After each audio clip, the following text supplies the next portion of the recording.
extraordinary occasion with much... Good morning.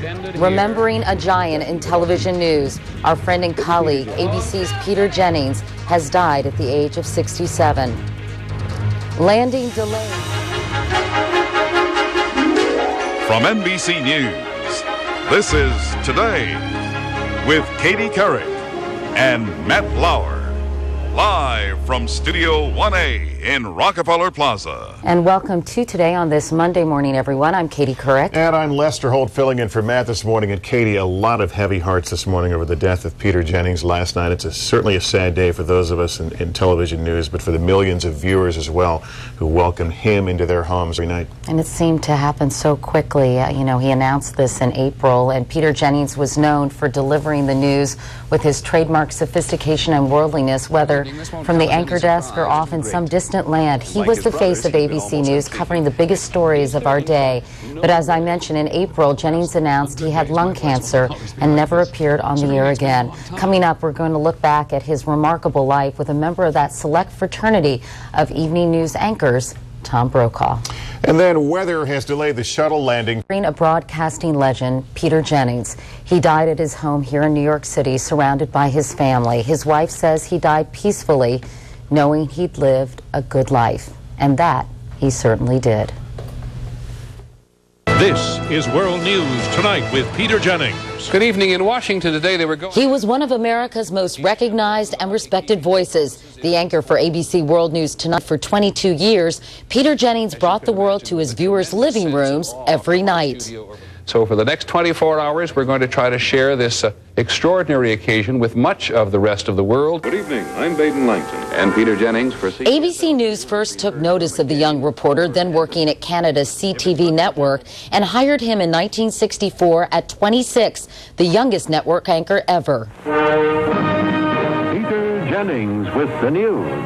But the world beckoned. Jennings fell in love with the Middle East after reporting in Israel at the end of the 1967 war. He left the anchor desk, eventually setting up a bureau in Beirut in 1969, where he lived for 7 years. Peter Jennings, ABC News, South Lebanon.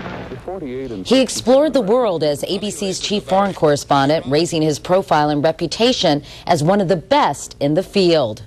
Good evening. In 1983, Peter Jennings was named anchor of ABC World News Tonight. This past spring, struggling with a persistent bronchial ailment, Jennings' doctors ran a series of tests. Finally, this evening, a brief note about change. Some of you have noticed in the last several days that I was not covering the Pope. And on April 5th, in an emotional message to his viewers, Jennings shared with them what had only been confirmed to him days before. I have learned in the last couple of days that I have lung cancer. Yes, I was a smoker until about 20 years ago. And I was weak, and I smoked over 9/11. But whatever the reason, the news does slow you down a bit. Jennings was deeply affected by the country's outpouring of support, saying in an email to viewers, "Thousands of you have spoiled me rotten with your attention in the last couple of weeks." And I hope it goes without saying that a journalist who doesn't value deeply the audience's loyalty should be in another line of work. A lover of jazz music, Peter was a great patron of the arts, a passion he enjoyed with his wife Casey Freed and his 2 children, Elizabeth and Christopher. Peter Jennings was the consummate professional wherever his work took him. As much as he was respected by his colleagues, he was loved by his family, and his family of viewers as well. There is no one absolutely essential truth for all people.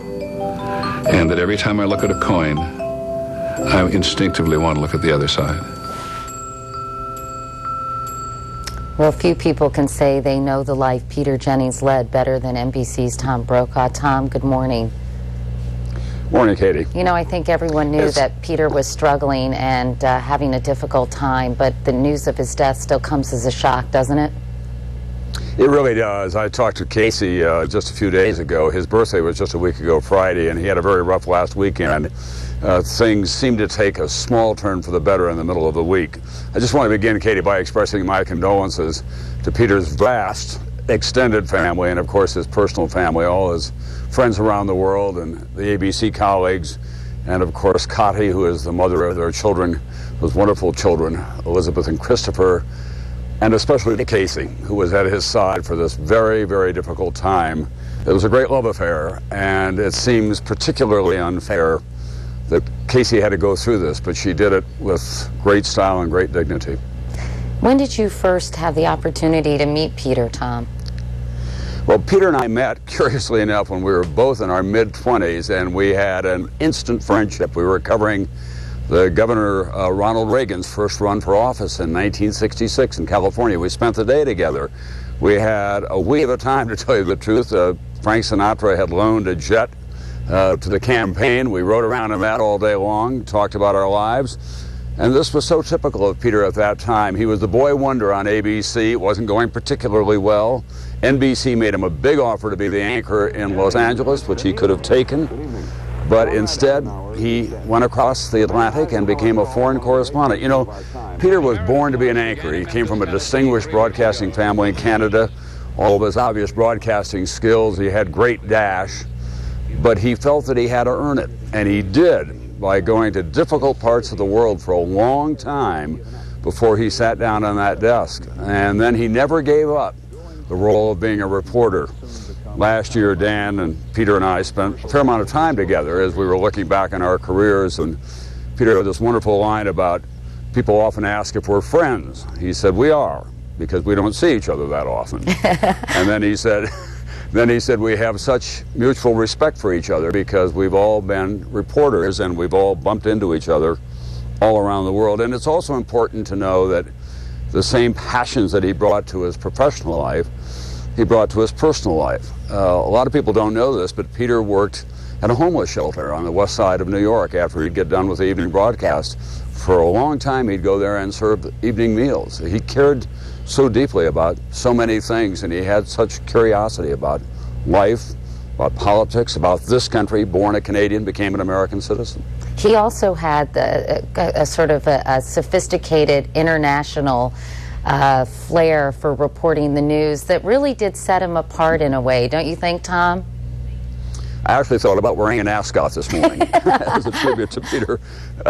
We used to talk about those kinds of things. You know, Peter was highly opinionated about his life and about your life and about everyone's life, and sometimes inadvertently he could seem to be inconsiderate.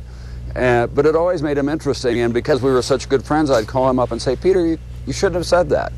Well, lad, you're probably right, but I just felt so strongly about it. And he loved to, you know, I remember seeing him in Beirut just a couple of years ago, and he seemed to be back in his element again. We were both interviewing the Saudi foreign minister, and he had such style. I think what made his death particularly difficult for me and poignant is that Peter, of the three of us, was our prince. He seemed so timeless. He had such great elan and style, and to go through this very difficult time seems particularly cruel to me. But I know Peter would want us to say, this happens to families in America every day, and we can't forget them either.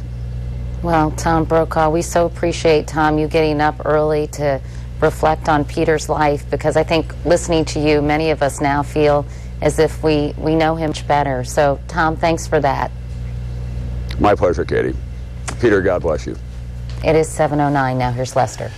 At the age of 26, Peter Jennings became the youngest network anchor ever, and for 4 decades, he was a familiar face to so many of us. In April, he stepped down from the anchor chair, and last night, at the age of 67, Peter Jennings succumbed to lung cancer.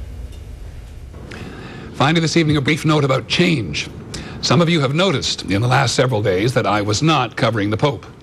On April 5th, in an emotional message to his viewers, Jennings shared with them what had only been confirmed to him days before.